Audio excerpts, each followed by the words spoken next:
A la señora Adriana Valdés, vicedirectora de la Academia Chilena de la Lengua.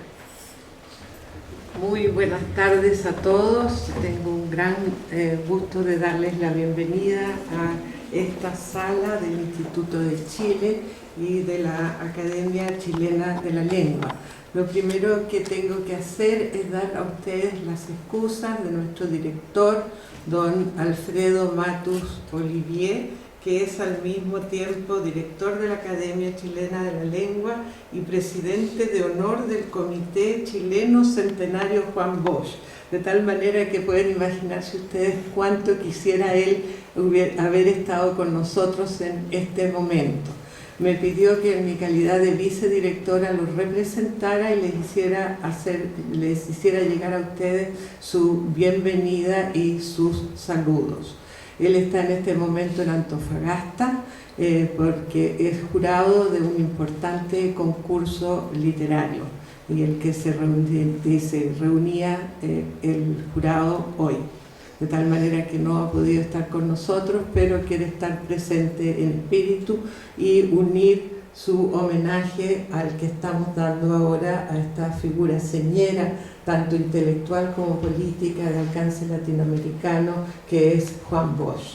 Celebrar también junto con ustedes la aparición de estos dos libros editados por MN, una editorial con la que tiene la Academia Chilena de la Lengua una relación ya larga y fructífera.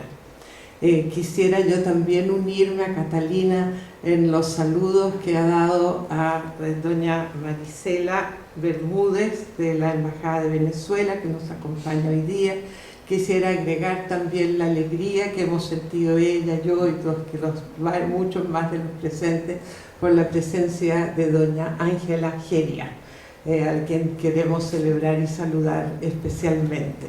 También saludo con mucho cariño a los académicos de la lengua que nos están acompañando en este momento y a todos ustedes.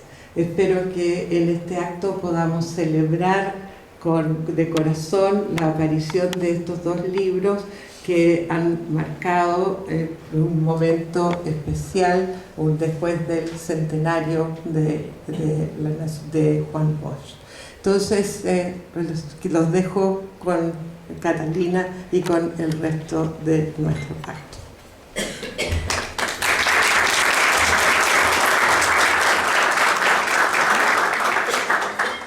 A continuación, toma la palabra la señora Rosario Carcuro, representante de la Fundación Juan Bosch. Muy buenas tardes. Me da gusto ver a esta concurrencia. Algunas de estas personas, ¿no es cierto?, estuvieron en el año 2009 en la Sala América, cuando iniciábamos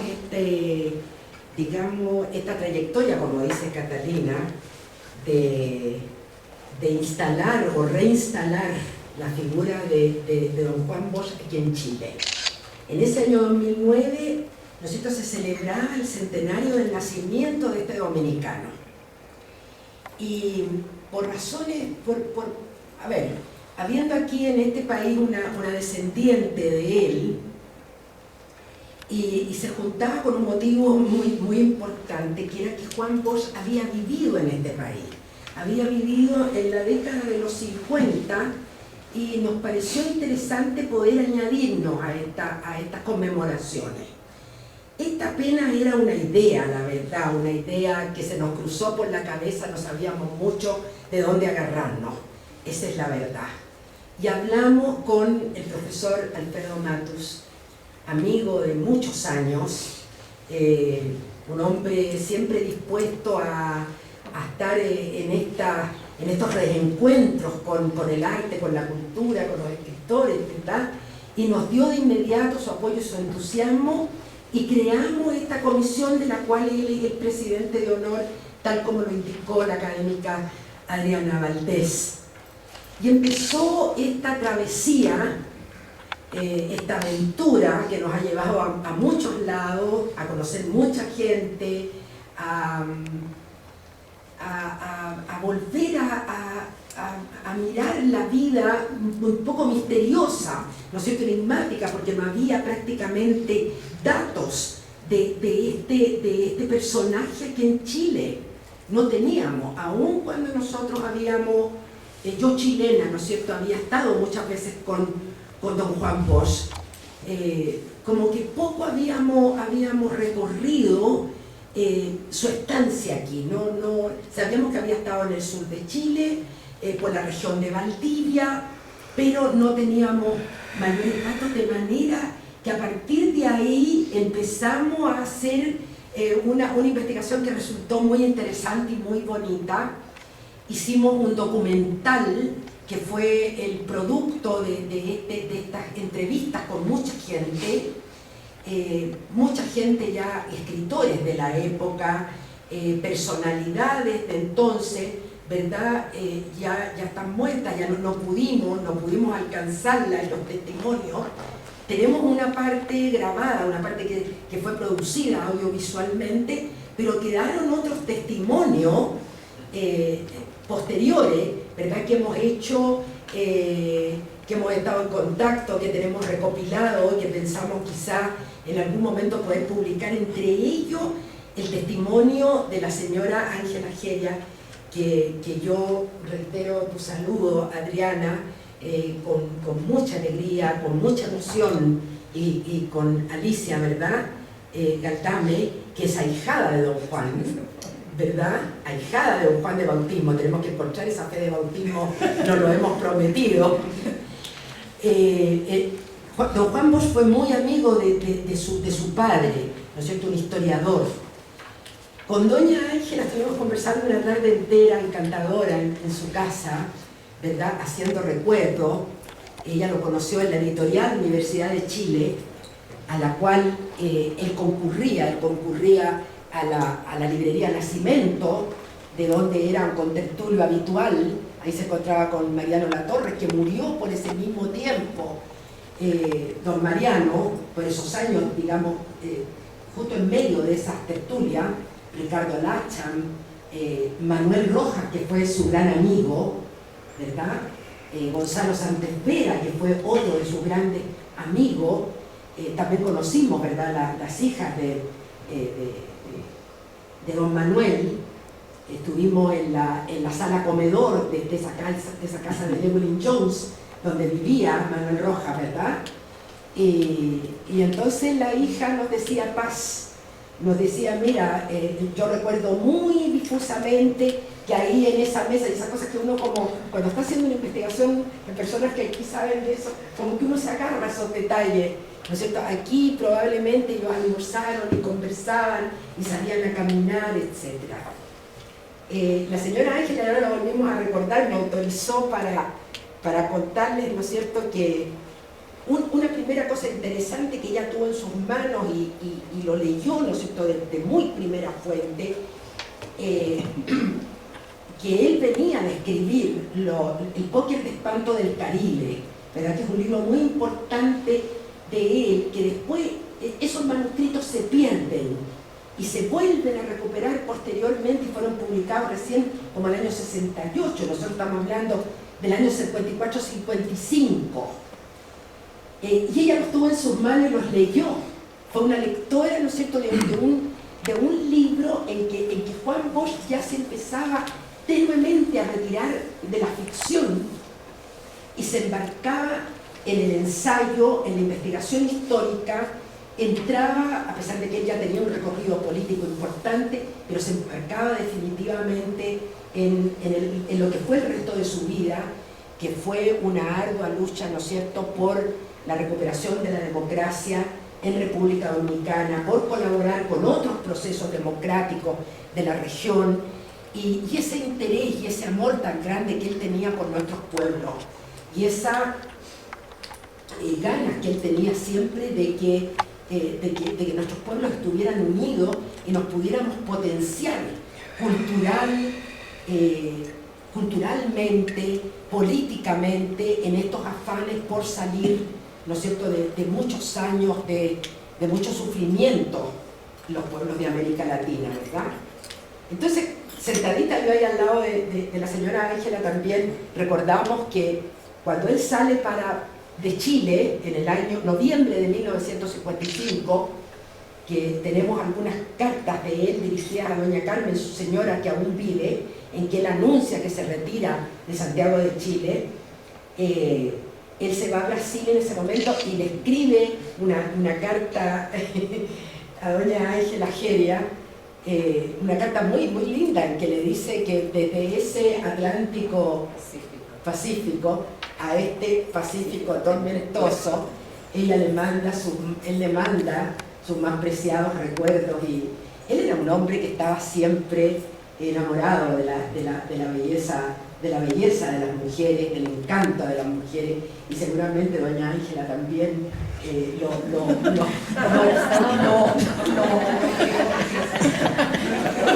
no así, pero hizo algo en su cabeza, que era una mujer muy linda. Entonces, todavía. Pero estamos hablando del año 54, 55. En fin, este trabajo que nosotros hicimos que llevamos 3 años y medio en él, tiene varios logros. Un primer logro fue haber podido editar un cuento que él escribe. Él termina otras cosas en Los Molinos, allá en Niebla, al sur de Valdivia, ¿verdad? Él pule algunos textos, el Judas Iscariote, que es un libro muy singular de él, pero redacta este cuento, ¿no es cierto?, que justamente su anécdota, su historia está en las costas de Venezuela, un país que él amó profundamente, y en el cual vivió muchos años, y en el cual él escribió los apuntes para escribir cuentos, que él después va a hacer una conferencia, ¿no es cierto?, en la Universidad de Caracas, de esos mismos apuntes.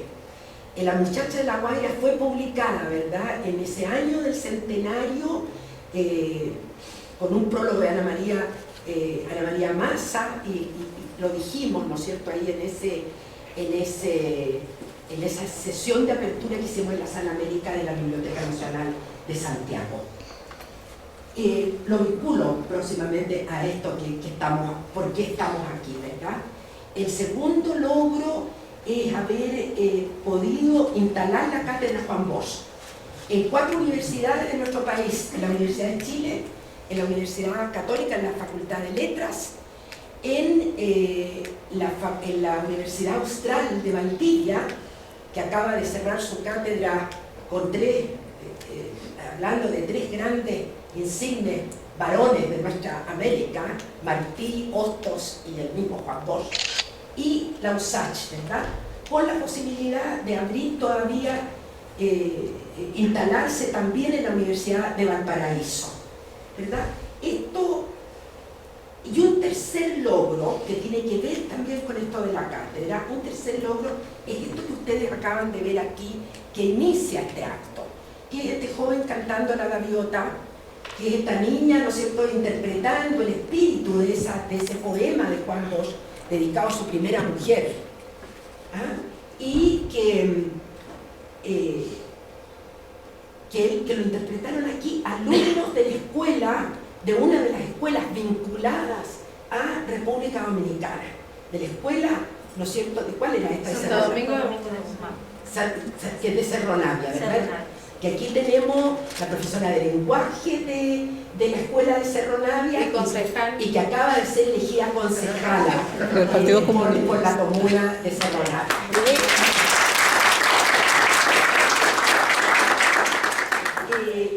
Esta vinculación que hemos hecho con las 3 escuelas, que es República Dominicana, Santo Domingo de Guzmán, que es ¿no es cierto?, el nombre de la capital de República Dominicana, Juan Pablo Duarte, que es la escuela que queda en Providencia y que lleva el nombre del padre de la patria dominicana, y la escuela de Niebla, que se llama Juan Bosch, que en el calor y en las diligencias que se hicieron en ese año 2009, logramos que la municipalidad de Niebla, ¿no es cierto?, le pusiera a esa escuela básica de Niebla, Escuela Básica de Niebla Profesor Juan Bosch.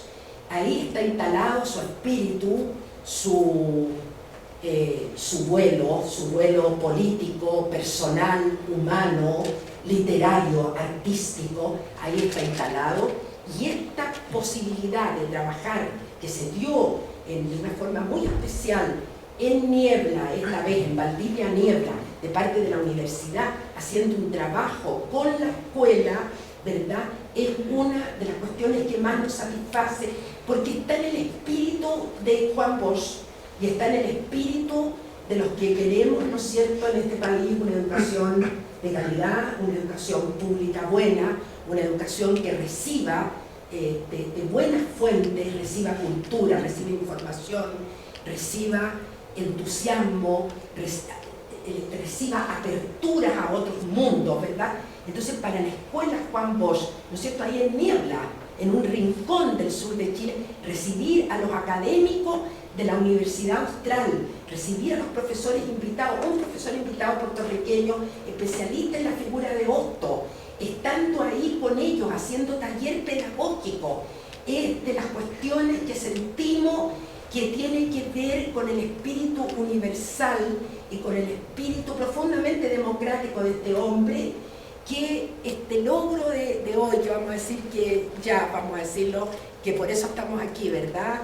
Héctor Hidalgo y Gloria, que estamos presentando estos dos libros que MN ha editado, que se llaman Como nació la luna, que es un libro de cuentos para niños, ¿verdad? Y La mancha indeleble, que es un libro, una selección de cuentos, de la cual va a dar cuenta Héctor en un momento más de estas selecciones, ¿no es cierto? Este es para jóvenes y no tan jóvenes y todos los que nos sentimos jóvenes hasta morir. Entonces, este libro de cuentos de niños, ¿verdad? Es un libro que tiene varias cosas.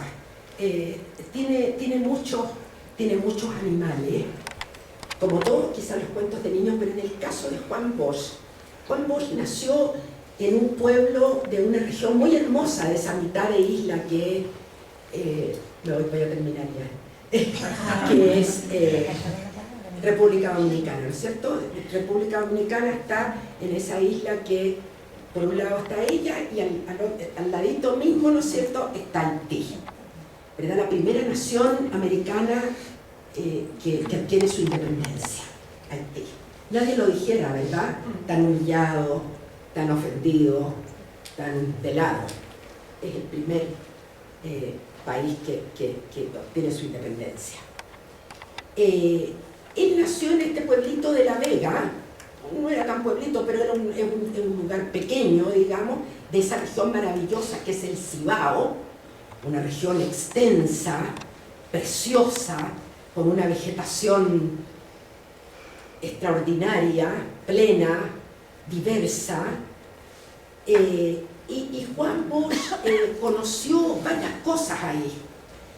Juan Bosch conoció esa naturaleza potente, conoció el encanto, ¿no es cierto?, de cada uno de los árboles, de los ríos, de nadar en el agua con los otros muchachos, con los otros niños, pero conoció también, y él siempre lo dice en todas sus entrevistas, en todo lo que él escribió, en todo lo que él habló, en todo lo que él dijo, él conoció la pobreza y la injusticia social a través de los mismos niños que jugaban con él. Él era hijo, ¿no es cierto?, de una familia que tenía un comercio y tenía zapatos. La mayoría de esos niños no tenían zapatos, eran sus compañeritos de juego, y él conoció profundamente qué es lo que hacía esa gente, cómo se las arreglaban para sobrevivir, cómo se las arreglaban para seguir viviendo, y que a pesar de eso eran alegres, eran contentos, contaban chistes, jugaban, inventaban, imaginaban, como hacen todos los niños y las niñas del mundo. Juan Bosch recibe esa potencia de ese de eso que vive él y lo internaliza en su espíritu tan sensible y tan inteligente, muy dirigido y acompañado por la figura de su abuelo, que va a ser una figura señera en su vida, en sus elecciones y en su escritura. Como digo, entonces, por lo tanto, son animalitos que él conoció muy de cerca, que tienen todo este carácter de fábula, ¿verdad? De los cuentos infantiles. Hay un cuento aquí, Poppy, que es un cuento especialmente complejo, extraño, ¿verdad? De un perro muy allegado, por supuesto, a su ama, y cómo se desarrolla todo un proceso afectivo entre ese perro y esa joven. Es un cuento muy especial y muy singular. No me quiero extender aquí porque creo que he hablado demasiado, parece, yo no me doy cuenta. No me doy cuenta. Este libro tiene este título que es muy hermoso, La mancha indeleble. Hay muchos críticos, ¿verdad? Dominicanos y otros que dicen que este es el mejor cuento. Hay varios que uno puede decir que son los mejores cuentos. Aquí tenemos adentro de esta selección, tenemos 2 pesos de agua, por lo que Héctor sufrió mucho para obtener 2 pesos de agua metido aquí en este libro, ¿verdad? 2 pesos de agua y está La mujer. Yo creo que son 3 grandes cuentos muy antologados, muy conocidos, muy importantes, que sin ir más lejos, ¿no es cierto?, 2 pesos de agua se codea o quizás antecede de todas maneras bastante de atrás, ¿verdad?, todo lo que va a ser el realismo mágico, pero más que realismo mágico, toda esa historia de Remigia, esa vieja que lucha primero con la sequía, que son 2 azotes, ¿no es cierto?, en general del Caribe y muy concretamente de esa zona del Cibao, la sequía y después el agua que no cesa nunca una vez que comienza, ¿verdad? Y esa Remigia que se dirige a las ánimas del purgatorio, le manda a las ánimas del purgatorio 2 pesos de la época, para que por favor llueva, porque se les ha secado todo ¿no es cierto?, todos los sembrados, ya no hay nada que comer, la gente del lugar se ha ido a otros sitios, ella prácticamente va quedando sola con su nieto que está consumido por la fiebre y no tiene qué hacer con eso. Ella le manda 2 pesos, por uno de los que se va le dice, mira, por favor, mando estos 2 pesos a las ánimas para que hagan llover, ¿verdad?